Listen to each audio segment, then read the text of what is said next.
I think that elder abuse thing you're going to get out of. I don't think that's going to stick. Yeah, I don't think so either.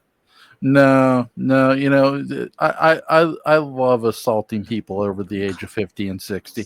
I'm Dave, kidding. you're going to be recording soon. You don't want to I'm hear this. already No, he is recording. recording. I'm recording. I'm joking. Disregard that. Everyone disregard this. Okay, Yeah, disregard what yeah, you just yeah, heard. yeah. I'm resident of College for YouTube, Joel Saints. That is my buddy Gordon Dymowski. That is my buddy Patrick McCray. We're here to review MacGyver Season 4, Episode 2, Blood Brothers. So this is the origin episode of why MacGyver does not use guns or like them. He goes back to his hometown of Mission City, Minnesota, and meets up with some old friends who they buried a time capsule pretty much. Um, what did you guys think of this episode, Gordon? Well, I think it was. Well, I think first off, I think a lot of the points that Steve Shives made in his video are dead on. But I He's think, good. yeah, and I think it's a solid episode, but I think it's emblematic of the way television was back then, because it's kind of the way that television was socially conscious, because they were dealing with guns and crack, and and the great thing is it was, I think the the hidden meaning of it, it was warning us of the evil of Jason Priestley, that he should never have a mullet. Patrick, what did you think? With their constant pro-gun, pro-crack propaganda, on PBS, where guns and crack mix. And they had to say, no, it doesn't. And I'm glad they did. Yeah.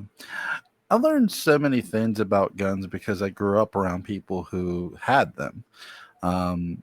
The one thing I think this episode doesn't get enough credit for is, in a weird about way, it teaches about gun ownership and safety.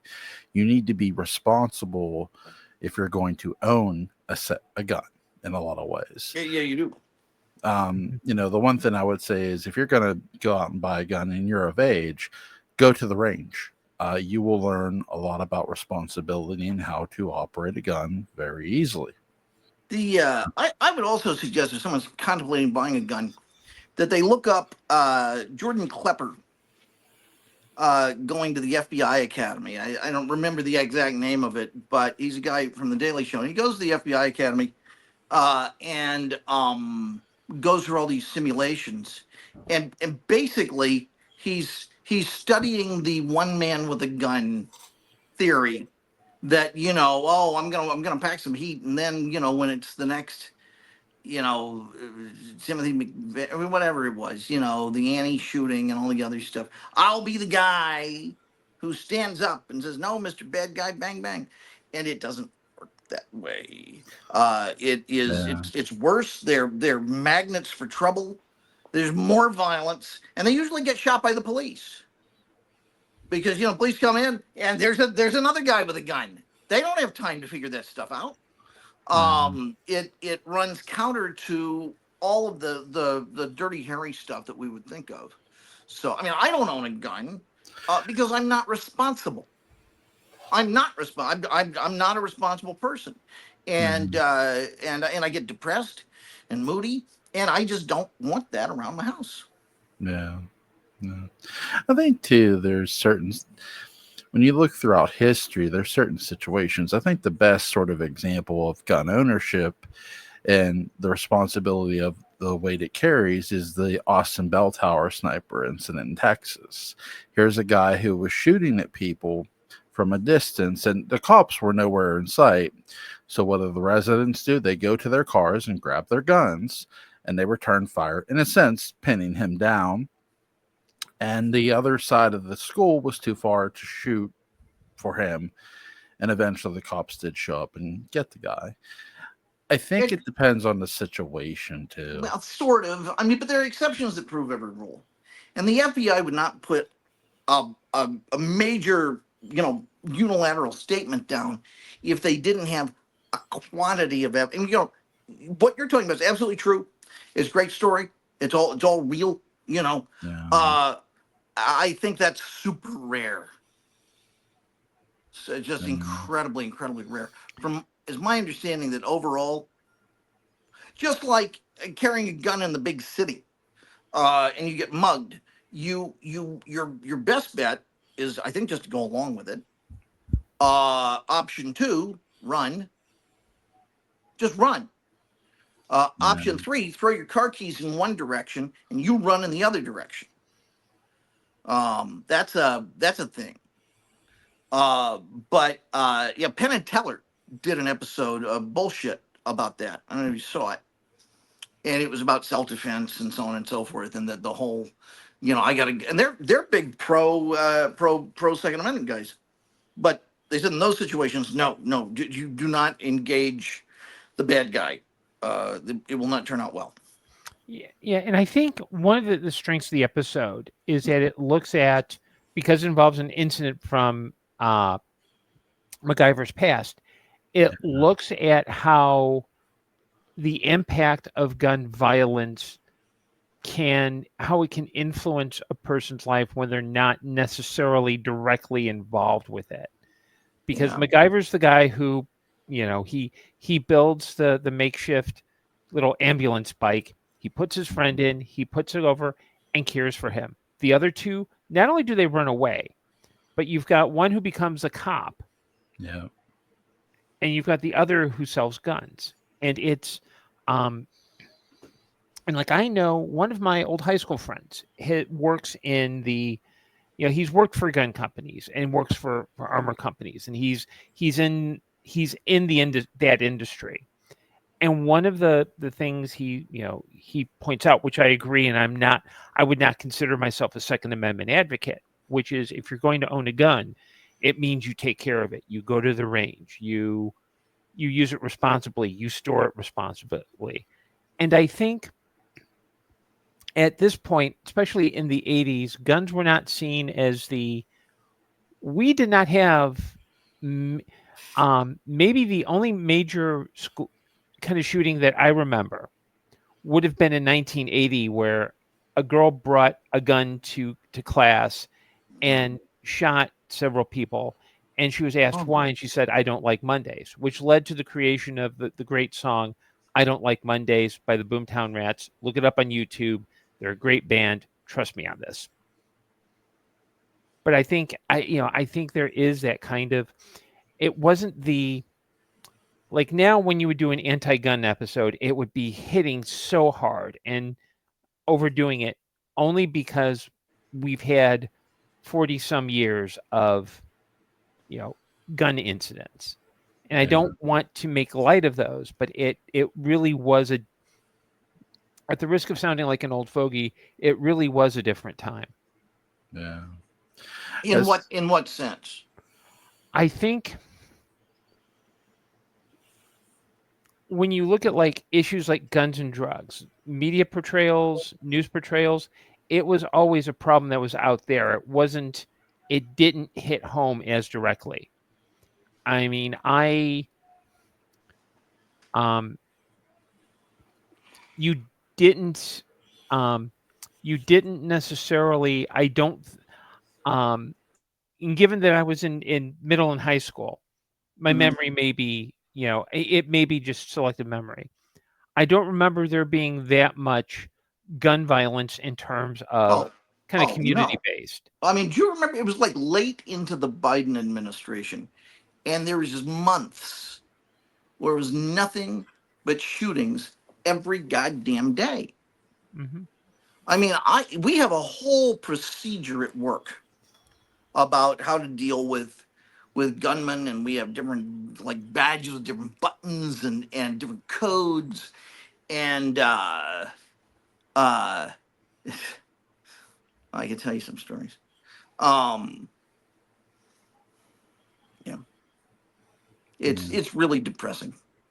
It's and I don't know if that law that Trump passed right before he banned abortion, well, he didn't do it, but his stooges did, where it made guns much easier to get and carry. Remember that? Mm-hmm. Yeah. I don't know if it's a result of that or not. I got a lot of conspiracy theories about it. But MacGyver. Yeah. This episode too, I think, does a really good job of. It doesn't try to hit you over the head. It tells a very heartbreaking, solid story of how three people each made a decision. They made a decision to buy a gun. Four people really, and how it affected MacGyver's life. The young boy who got killed. The two other boys who did leave after the young boy got shot. Like Gordon said, one became a cop, one became a sports store owner, if you will, sell guns and stuff. And MacGyver was still friends with this guy because they talk about how MacGyver made a homemade volcano for Danny, which was the sports store owner's son, I believe. And in the town of Mission City, Minnesota, you have these drug dealers who are involved with Danny's best friend, Sean. And Sean is a drug user. He's hooked on crack. And so Phonics wasn't good enough. No. And Danny, who, doesn't want his friend harassed by these men, he says, hey, let him go, because they have a hold of him. And he has this rock over this guy's car, and he drops it because that one of them pointed a gun at him and fire. Or maybe he doesn't fire. But then they run after him. And now they're going to want to kill Danny. And Danny yells at Sean, like, do I have to take a bullet for you? Like you've been hooked on this stuff, for a while. And he says, well, I'll call it. They're going to set up. There's supposed to be some sort of big drug deal that happens by Tuesday. And, Danny, who says, well, what am I supposed to do between now and Tuesday? And so they form a plan they never go up to the lake because the gang members, some of the gang members do get arrested. An anonymous, they do put out an APB, and some of the gang members do get arrested. I think two out of the four get arrested, if I'm not mistaken. And then the other two are who don't get caught, go after Danny. And they use Sean's drug addiction to get to Danny.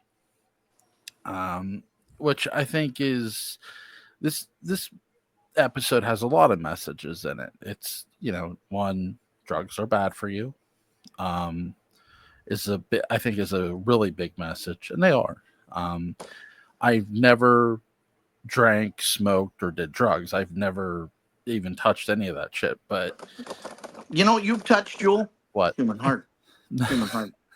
Well, I think here's the thing. I grew up in an era where I saw I knew people my age were doing stuff they probably shouldn't have been doing. But that's my thought of that was, it didn't really concern me because I wasn't doing it. It was none of my business if somebody was underage drinking or not. It wasn't. Yeah. I didn't try to play preacher to people. Yeah. Because if you do that, I have always found you get the pushback of, hey, it's my life. Yeah, I guess there is that. Yeah. So I do like this episode for what it does. It's a very good origin story. It makes sense. Richard Dean Anderson always sells his ass off, but I also love the supporting cast around him here too. You get this feeling of regret, dread, sorrow from all three of the men, which I think doesn't get enough said about this episode. Go ahead. Sorry. I would say I don't think the other two show regret. I think they're trying not to deal with what's going on. Yeah. I mean, because MacGyver's the only one who realizes, like, yeah, he was probably the most traumatized, if you want to be really specific, because he watched his friend die. The other two didn't. And at least MacGyver, even though they're all reluctant to face it, MacGyver is at least willing to acknowledge that, yeah, we kind of have to do this. Yeah. The other two have been basically running away from it. And it's one of the nice things about like older television, especially a show like MacGyver that comes out of the 80s.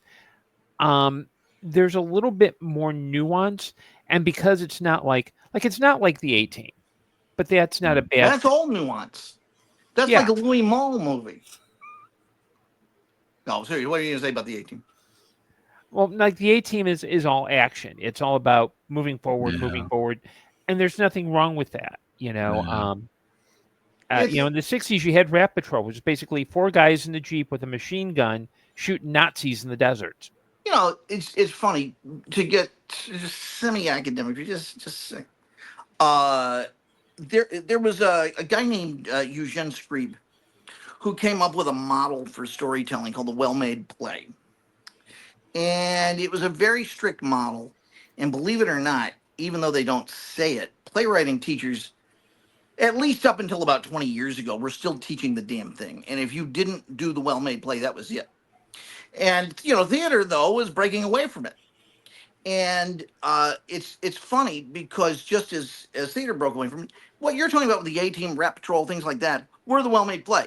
You hit certain beats at certain times in the story, and that it's real Sid Field, insert tab A into slot B, and it's interesting that TV should eventually break away from that also, but in that sense, in the very formulaic television sense, do you think MacGyver is on the vanguard at this point of doing something different? I don't think it's changing the format. I think it's following the same. It's following the same kind of, the same kind of structure as A-Team. Teaser, 4X, tag. Yeah. I think the only difference is, instead of having, say, a 5-minute instead of saying like a 10-minute action sequence with things blowing up, or a car chase where you can kind of fill time, it's really trying to focus on that these are human dramas with just a bit of engineering cleverness in them. Yeah. That this isn't. I'm trying to think of what might be like in the 90s. You would have a show like, say, The Pretender, which does similar things. Yeah, Michael Weiss. Right. So you have that kind of. It's still the same kind of.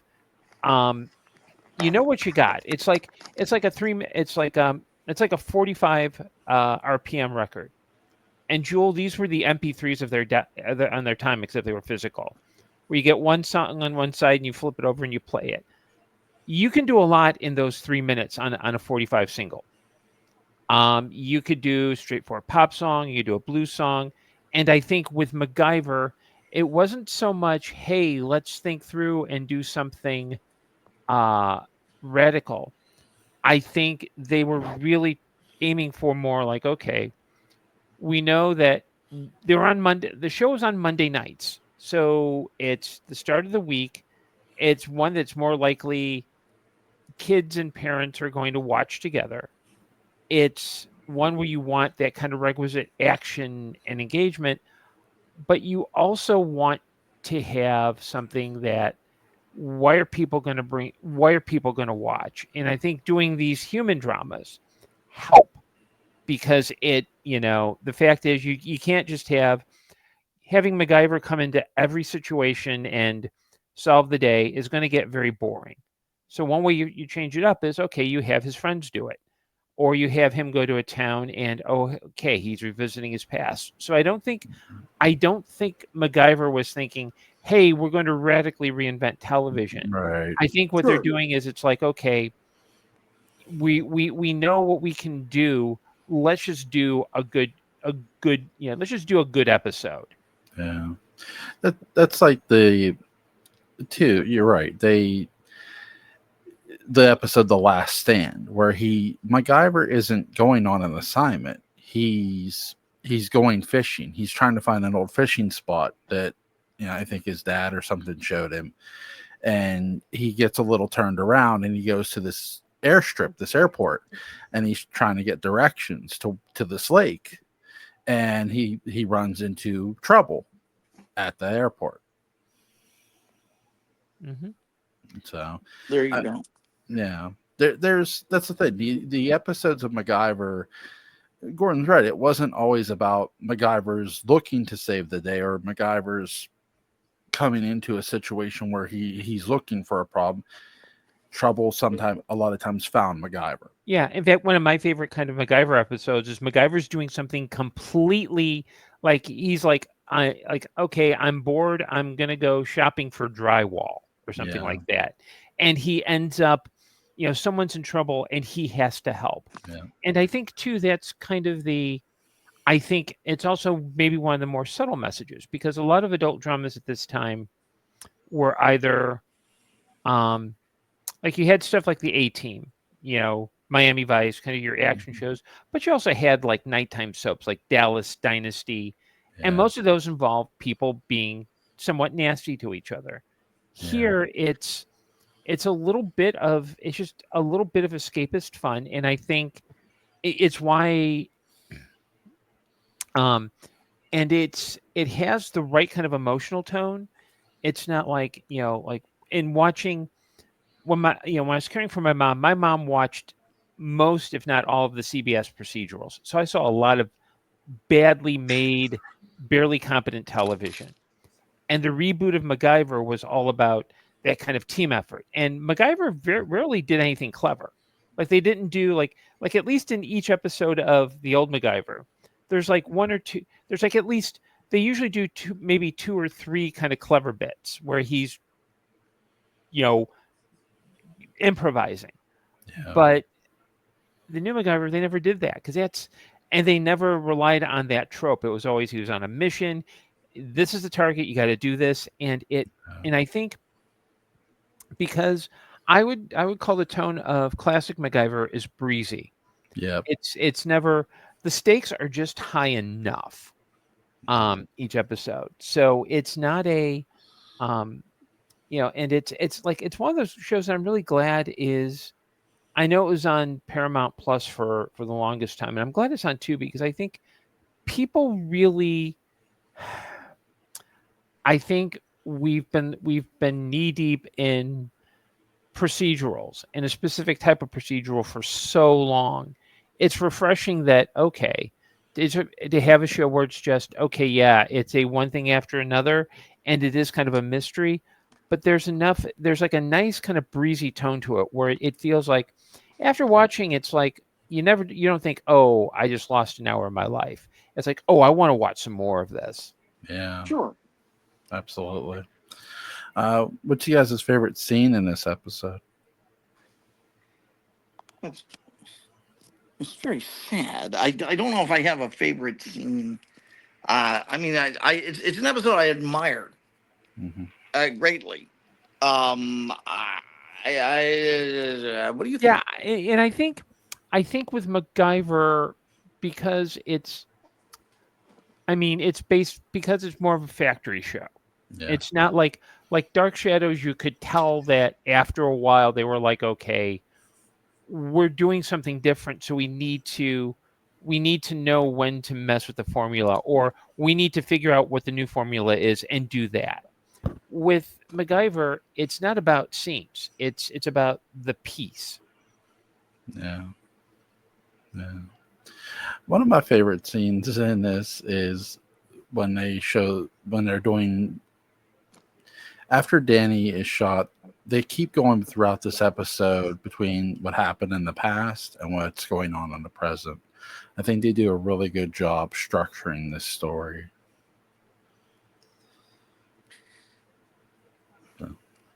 I think Patrick's frozen. Would you like to make a snowman? There you go. Me? Yes. Yeah. Yes. I'm frozen. Yeah, your image is frozen, but you we can hear you. So was Richard Dean Anderson somehow contractually obligated, if he starred in a semi-adventure series, to have an overweight, balding white man as his boss? Well, I have because General Hammond is the Pete Yeah. Thornton of the Stargate universe. Well, the guy who plays Pete Thornton is actually in a couple episodes of MacGyver. Wait, hold on. Now you're confusing me. Pete Thornton is played by Dana Elcar. No, well, yes, The but fuck? the guy who plays General Hammond, he's That's a different guy. yeah, That's it's a General different Hammond. it's a different Hammy. actor, but he's in a couple episodes of MacGyver. He's That's in it. good. He's in it as a poacher, a villain, Okay, they make sense. and he's also in it, I think, as a cement truck worker, where they're trying to defuse this bomb, and MacGyver commandeers his truck and uses it. So Well, he also was also the stunt double for Dana Elker at times. No, General Hammond was because General Hammond was in Twin Peaks, right? Mhm. I think he appears in Twin Peaks somewhere. Yeah, and to answer your question directly, Patrick, before this, he was on General Hospital, where he played Dr. Jeff Weber. Which one? Oh, Richard Dean Anderson. Yes, Richard Dean Anderson. Yes. And he reported to a chief of staff who, Steve Hardy, by an actor of the name of John Bernardino, who was a baseball player, a very minor baseball player in the 40s before he turned to acting, and he was a balding, kind of portly fellow. So I think you're right. I think it was kind of a contractual thing. Joel, would you ever work for Raleigh Fingers? I don't know, but I'd work for peanuts. Anyway, what do you think of Raleigh Fingers? Raleigh Fingers, he was the keyboardist for the Boomtown Rats, no, right? he's got the mustache. He's got the mustache. Raleigh. Gosh. So, well, do you want to hear a Stargate story that's funny? Richard Dean Anderson was being interviewed, and they were talking about this. And when they were casting him for Stargate, they made his name like too big, and instead of saying Richard Dean Anderson, it said Hard Dean Anders, and he laughed about it. He said, "Just make it fit." Or yeah, I would have changed my name to Harding Anders. Ironically, Hard Dean Anders was my porn name. There you go. Yeah, There you go. There you go. There you go. Oh my God. Is there anything you guys want to add before we go? Well, Phoenix Foundation flies. Yeah. No, what's up? What's coming up, Joel? What do we got? Whatever you guys want to do tomorrow night. Well, we haven't done a feature in a while. I mean, I think actually we did one maybe a week ago. Oh, we did Rocketeer. Yeah. Right. I know we mentioned some features recently, but I don't remember what they were. So there's that. There's QED. There's Happen Leonard, but we need to get in touch with Alan about that. Yeah. And I mean, Gordon, what would be good? You know what? I have a suggestion, if both of you are amenable. Quatermass 2 is on Tubi. Is that Quatermass in the Pit? Yes, it's the movie that came before Quatermass in the Pit. Oh, I haven't seen it. Let's Yeah. watch Quatermass 2. In fact, Okay. let me make sure I have the link so I can. Well, I can look it up on Tubi. That's easy. Yeah. Yeah. Okay, and if it's not, you can both yell at me and I'll figure something out. Dying is easy. Internet Archive is hard. Oh my gosh. So link to Patrick McCray's Dark Shadows Day book Unbound is going to be in the description box. Link to Gordon Dymowski's Amazon page is going to be in the description box. Also, link to Gordon's website is going to be in the description box. Go check him out. Gentlemen, it is always a pleasure. Have a safe night. Take care. Good night, all.